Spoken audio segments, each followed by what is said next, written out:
Hello అండి, నమస్తే. Harish Shankar direction లో మిస్టర్ బచ్చన్, రవితేజ నటించిన మిస్టర్ బచ్చన్ మూవీ రిలీజ్ అయింది. ఈ మూవీ ఫ్లాప్ టాక్ కూడా తెచ్చుకోవడం జరిగింది. ఫ్లాప్ టాక్ తెచ్చుకున్న వీళ్ళ పెట్టిన బడ్జెట్ కూడా రావడం జరిగింది. వీళ్ళకేం పెద్దగా నష్టం లేదు. ఎటు చూసినా ప్రేక్షకుడికే నష్టం. ఎంటర్టైన్మెంట్ కోసం సినిమా చూడడానికి వెళ్తే ఆ ఎంటర్టైన్మెంట్ ఇవ్వకపోగా సినిమాని బోర్ కొట్టించే స్థితికి తీసుకొచ్చాడు హరీష్ శంకర్. సినిమా తీయడం రాకపోతే తీయడం మానేయాలి, అంతేగాని ఏ రీమేక్ సినిమా కూడా సరిగా తీయకపోతే ఏం డైరెక్టర్ అండి. ప్రేక్షకులకి ఈ డైరెక్టర్ మీద పిచ్చ కోపం మీద ఉన్నారు. ఎక్కడైనా హరీష్ శంకర్ కనబడితే కొట్టే స్థితిలో ఫ్యాన్స్ అందరూ రియాక్ట్ అవుతున్నారు. అంతలా ఈ సినిమా తీశారో చూడండి. రవితేజని మాస్ ఇమేజ్ తో చూపించాలనుకున్న హరీష్ శంకర్ అది కాస్త విఫలమైతే ప్రేక్షకుల్లో కోపం ఎలా ఉంటుందో మీరే చూశారు కదా. ఈ సినిమా మిస్టర్ బచ్చన్ సినిమా ఎంత రీమేక్ సినిమా అయినా కూడా హిందీ సినిమాని యాస్టీజ్ గా ప్రేక్షకుల్లోకి రిలీజ్ చేసిన సినిమా హిట్ అయ్యేదేమో. ఏది హరీష్ శంకర్ చేతి వాటం మొదలు పెడితే ఇలానే ఉంటది. Cinema utter flop. నాకైతే ఏమీ నచ్చలేదు, ప్రేక్షకులకు కూడా నచ్చలేదు.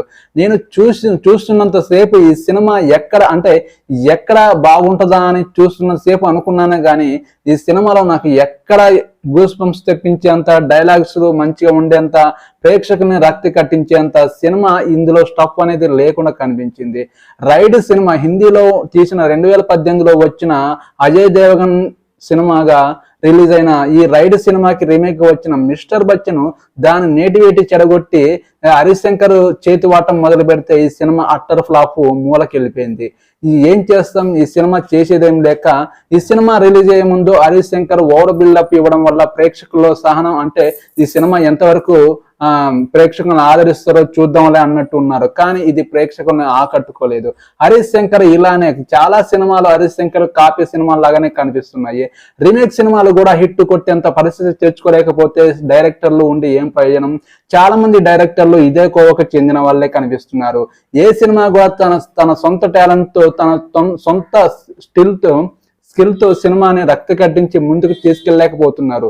ఎక్కడో కాపీ సీన్ తీసుకొచ్చి దానికి అనుగుణంగా స్టోరీ, స్క్రీన్ పే రాసుకొని ప్రేక్షకుల ముందుకు రిలీజ్ చేస్తున్నారు. అది కొంచెం బెడ్స్ కొడితే అది అట్టర్ ఫ్లాప్ గా మిగిలిపోతుంది. ఈ సినిమా కూడా హరీష్ శంకర్ మిస్టర్ బచ్చన్ సినిమా కూడా అట్టర్ ఫ్లాప్ లో మూలకెళ్ళిపోయింది. ప్రేక్షకులకి అస్సలు ఏం నచ్చలేదు.